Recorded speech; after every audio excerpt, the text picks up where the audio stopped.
هی دوبلاژ فارسی به اولین ویدیو از چنل یوتیوب من خوش اومدید. اسم من علیه و امروز توی اولین ویدیو قراره با هم دیگه تیکه هایی از انیمیشن فوق العاده بتمن لگو رو با هم دیگه دوبله کنیم. بزنید بریم. اما یه مشکلی از بتمن هست که بمب و خونسا میکنه. فقط یه حق انتخاب داری: نجات شهر یا گرفتن بزرگترین دشمنت. دشمن نمیشه که. بخشید چی فرمودی؟ با هم نمیشه دوتاش که نه قبل بزرگترین شهر دشمن نجات دادی؟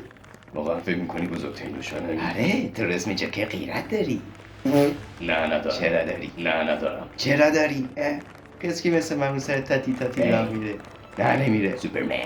با اون که از این بچه خوباست. پس باید بگم فعلا در بعدی ندارم، فقط چند تا جوجو که باید دیگه کزک کاری میکنه. من که خیلی آخه دوست دارم. خیلی خوب. ببین واقعا میتونیم مبارزه کنیم، ولی دعوای ما خیلی خاصه. پس وقتی ازم پرسیدم بزرگترین دشمنت کیه، تو میگی سوپرمن.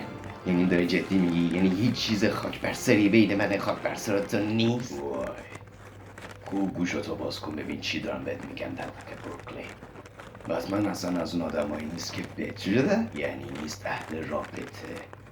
هیچ مایی وجود نداره. عنوان بتمن و جوکر یه توهمه. من به تو هیچ نیازی ندارم، به هیچ کس ندارم. تو اصلا برام مهم نیستی. هیچ کس مهم نیست.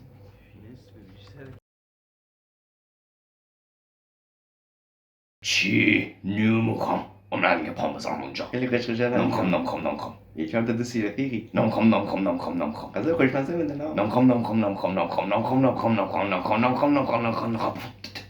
نمیخوام. خب قبل رفتنم میتونیم اون کاری بکنی که دوستی میداری.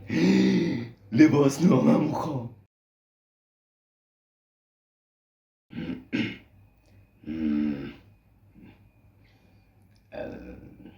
ای بچه، چی شده؟ میدونی کی میترسه؟ کی؟ بروس وین. واقعا؟ آره، یادمه یه بار بروسی بهم گفت وقتایی که میترسی باید بوکس کار کنی.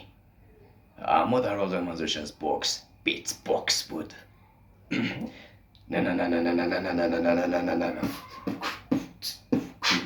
گوش کن، میکروفون رو مدرسه بری بیسون. چیکی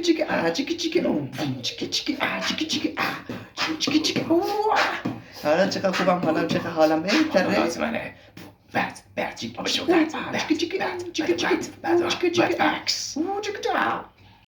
مرسی که تا انتها با من همراه بودیم. برای تماشای دوبلاژهای فارسی بیشتر چنل رو ساب داشته باشید. به امید دیدار.